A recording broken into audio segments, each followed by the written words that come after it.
പുതിയൊരു വീഡിയോയിലേക്ക് എല്ലാവർക്കും സ്വാഗതം. ഇന്ന് നമ്മളിവിടെ തയ്യാറാക്കാൻ പോകുന്നത് ബീഫ് അച്ചാറാണ്. ഇവിടെ ഒരു 1/2 കിലോ ബീഫ് ഞാൻ വേവിച്ച് വെച്ചിട്ടുണ്ട്. ഉപ്പും മുളകും മഞ്ഞൾപ്പൊടിയൊക്കെ ഇട്ട് ചെറിയ പീസായിട്ടാണ് നമ്മൾ മുറിച്ച് വെച്ചേക്കുന്നത്. ഇനി ഇത് നമുക്ക് എണ്ണയിലിട്ടൊന്ന് നന്നായിട്ടൊന്ന് വറുത്തെടുക്കാം.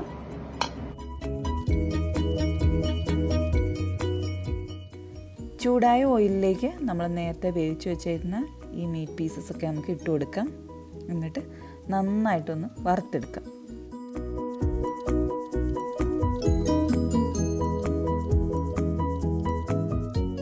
ഇതൊരു ബ്രൗൺ നിറം ആവുന്നിടം വരെ നമുക്കൊന്ന് വറുത്തെടുക്കണം.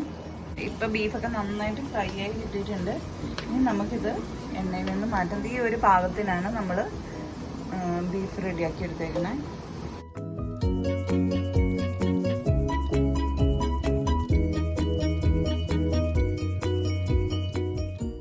ബാക്കി വന്ന ഓയിലിൽ നമുക്കൊരു 1.5 ടീസ്പൂൺ കടുക് ഇട്ട് കൊടുക്കാം.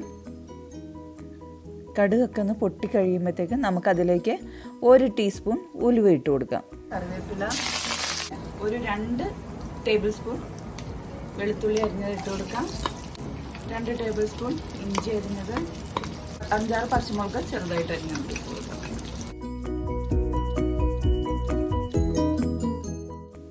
ഇഞ്ചിയും വെളുത്തുള്ളിയൊക്കെ നന്നായിട്ടൊന്ന് മൂത്ത് കഴിയുമ്പോഴത്തേക്കും നമുക്കൊരു 1 ടീസ്പൂൺ മഞ്ഞൾപ്പൊടി ഇട്ട് കൊടുക്കാം.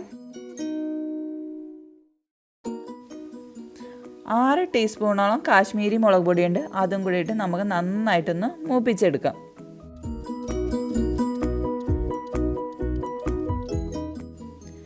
ഈ മിക്സ് ഇപ്പം നന്നായിട്ട് മൂത്തിട്ടുണ്ട്. ഇനി ഇതിലേക്ക് ഒരു 1/4 കപ്പ് വെള്ളം ഇട്ട് നന്നായിട്ടൊന്ന് തിളപ്പിച്ച് വറ്റിച്ചെടുക്കാം.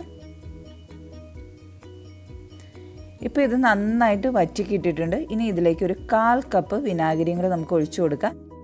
ഇനി നമുക്ക് സ്റ്റൗ ഓഫ് ചെയ്ത ശേഷം നമ്മൾ വറുത്ത് വെച്ചിരിക്കുന്ന മീറ്റും കൂടെ ഇതിലേക്ക് ചേർത്ത് നന്നായിട്ട് ഇളക്കിയെടുക്കാം.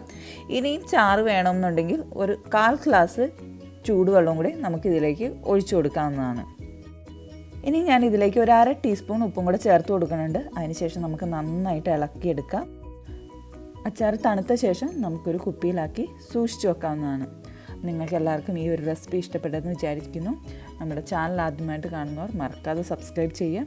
പുതിയൊരു വീഡിയോ ആയിട്ട് നമുക്ക് അടുത്ത വ്ലോഗിൽ കാണാം.